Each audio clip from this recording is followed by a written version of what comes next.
Hello छात्रों, PCM education group के इस प्लेटफॉर्म पर आपका स्वागत है।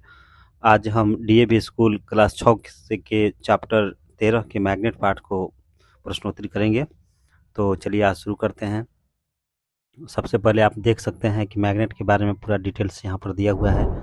जैसे मैग्नेट क्या है, सबसे पहले कहाँ मैग्नेट की खोज की गई थी, इस प्रकार के बहुत सारे यहाँ पर दिए गए हैं। उसके बाद यह भी बताए गए हैं कि नेचुरल मैग्नेट और आर्टिफिशियल मैग्नेट दो प्रकार का डिवीजन किया गया है मैग्नेट का। यहाँ पर जो आप एग्जांपल देख रहे हैं, मैग्नेटिक बार हो गया या बार मैग्नेट हो गया, हॉर्सो मैग्नेट हो गया, मैग्नेटिक नीडल हो गया, सर्कुलर मैग्नेट हो गया, बॉल मैग्नेट हो गया, ये सभी मैन मेड या आर्टिफिशियल मैग्नेट के उदाहरण हैं। उसके बाद आपको यहाँ पर बहुत सारा चीज़ पढ़ने के बाद हम लोग जब प्रश्नोत्तरी पर आते हैं तो देखिए पहला प्रश्न हम लोग देखते हैं।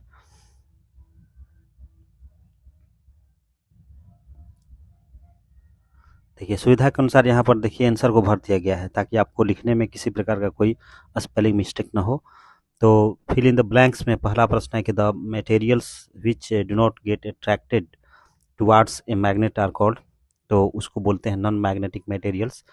अगर आकर्षित करता है तो उसको मैग्नेटिक मटेरियल बोलेंगे, और जब नहीं अट्रैक्ट करता है, क्योंकि यहाँ पर शब्द पर ध्यान दीजिएगा, यहाँ पर नॉट लिखा है, तो यहाँ पर आपका जो आंसर होगा वह नॉन मैग्नेटिक मटेरियल्स होगा।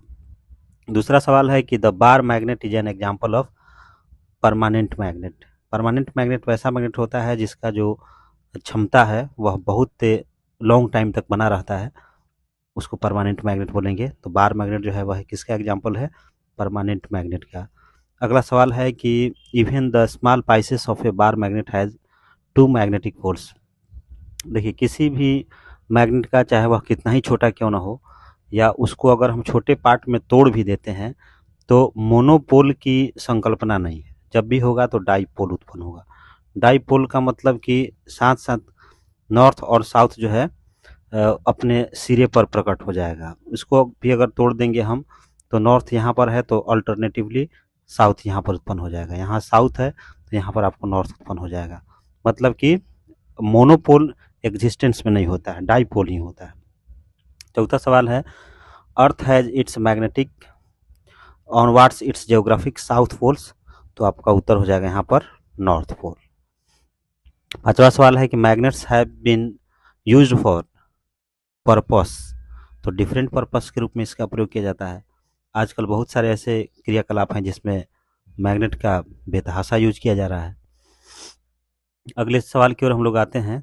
क्या है कि राइट ट्रू और false for the following statements.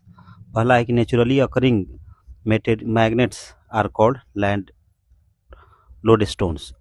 तो देखिए यह ट्रू फॉल्स के रूप में यहाँ पर एग्जाम देना है, ट्रू फॉल्स के रूप में यहाँ पर भरना है। तो कहता है कि जो प्राकृतिक रूप से मैग्नेट प्राप्त होता है उसको लोडस्टोन बोलते हैं। तो सही बात कह रहा है, तो यहाँ पर हमारा उत्तर हो जाएगा ट्रू। दूसरा सवाल है कि an aluminium foil would get attracted by a magnet.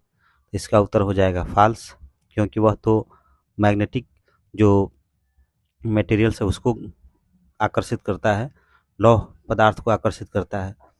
तीसरा है कि bar magnets have a north seeking poles as well as south seeking poles. तो इसका जो उत्तर होगा वह सही होगा, क्योंकि जो बार मैग्नेट होता है उसमें नॉर्थ पोल भी होता है, साउथ पोल भी होता है। चौथा सवाल है कि two magnetic poles of the same kind attract each other. तो देखिए यहाँ पर विरोधाभासी बात तो कह रहा है, तो इसका उत्तर क्या होगा? फॉल्स होगा। कहता है कि two magnetic poles of same kind. तो जैसा कि मैग्नेट के प्रॉपर्टीज पर आप देखे हैं कि अगर सेम टाइप का अगर पोल्स है, नॉर्थ नॉर्थ पोल है, तो उसमें रिपल्सन होगा, दूर भागेगा, यह इधर भागेगा और यह इधर भागेगा। अगर सेम है तो उसमें वही होगा, चाहे साउथ में हो या नॉर्थ में हो, दोनों रिपल्सन उत्पन्न होगा उसमें। लेकिन वहीं अपोजिट पोल्स हो जाता है तो उसमें क्या हो जाता है? आकर्षण हो जाता है।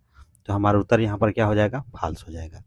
पांचवा सवाल है कि when two magnets are moved farther apart from each other the forces that attract or repel them tend to become stronger. तो देखिए ऐसी बात नहीं है, क्योंकि जैसे जैसे पोल्स एक दूसरे से दूर होते जाते हैं उनकी जो क्षमता है, उनकी जो अट्रैक्टिव नेचर है, वह उसकी स्ट्रेंथ कम होने लगती है, स्ट्रॉन्गर नहीं होती है। तो हमारा सही उत्तर क्या हो जाएगा? फॉल्स। अब हम लोग चलते हैं टिक द करेक्ट ऑप्शन पर। पहला सवाल है कि the magnetic materials that are discovered first of all is. तो जैसा कि आप देखे हैं कि किताब में भी पढ़े होंगे, तो लोडस्टोन के बारे में जिक्र किया गया है, तो हमारा सही ऑप्शन हो जाएगा लोडस्टोन। यहाँ पर 9 का निशान दे देंगे। दूसरा सवाल है कि मैग्नेट कैन अट्रैक्ट। तो मैग्नेट किसको अट्रैक्ट करता है? तो ग्लास को नहीं करेगा, फ्लावर को नहीं करेगा, बुक को नहीं करेगा, तो एन आयरन नेल्स हो जाएगा। सही ऑप्शन आपका डी हो जाएगा। तीसरा सवाल है कि material that is often use to make a temporary magnetise. तो उसका उत्तर हो जाएगा टिकेनॉल, टाइकेनॉल। सी ऑप्शन हो जाएगा। चौथा सवाल है कि when we suspend a bar magnet from a thread it comes to rest along the. तो नॉर्थ साउथ डायरेक्शन हो जाएगा। जब भी हम बार मैग्नेट को अगर हम किसी थ्रेड की सहायता से लटका देते हैं, तो उसकी जब रिप्रेजेंटेशन जो डायरेक्शन होगा वह नॉर्थ साउथ पोल होगा। तो एक ऑप्शन आपका जो भी दिया हो, जहां नॉर्थ साउथ रहेगा उसी को हम लोग टिक लगाएंगे। लास्ट सवाल है कि device which generally does not use a magnet is. तो देखिए, सीडी प्लेयर में भी मैग्नेट यूज होता है, टेलीफोन में भी मैग्नेट यूज होता है, इलेक्ट्रिक मोटर में भी होता है। तो आपका सही उत्तर क्या हो जाएगा? गीजर। गीजर में जो है मैग्नेट का यूज नहीं होता है। तो इस तरह से हम लोग ने चैप्टर 13 से संबंधित प्रश्नों को हल कर दिया है। शेष जो प्रश्न है अगली कड़ी में हम लोग कोशिश करेंगे कि नेक्स्ट जो प्रश्न है, दीर्घोत्तरीय प्रश्न है या शॉर्ट क्वेश्चंस है, उसको हम लोग अध्ययन करेंगे। अगर आपको चैनल अच्छा लगा हो, तो हेल्पफुल लगा हो, तो आप उसको सब्सक्राइब करें और बेल आइकन को दबाएं, ताकि जो नोटिफिकेशन हो सबसे पहले आप तक पहुंचे। धन्यवाद।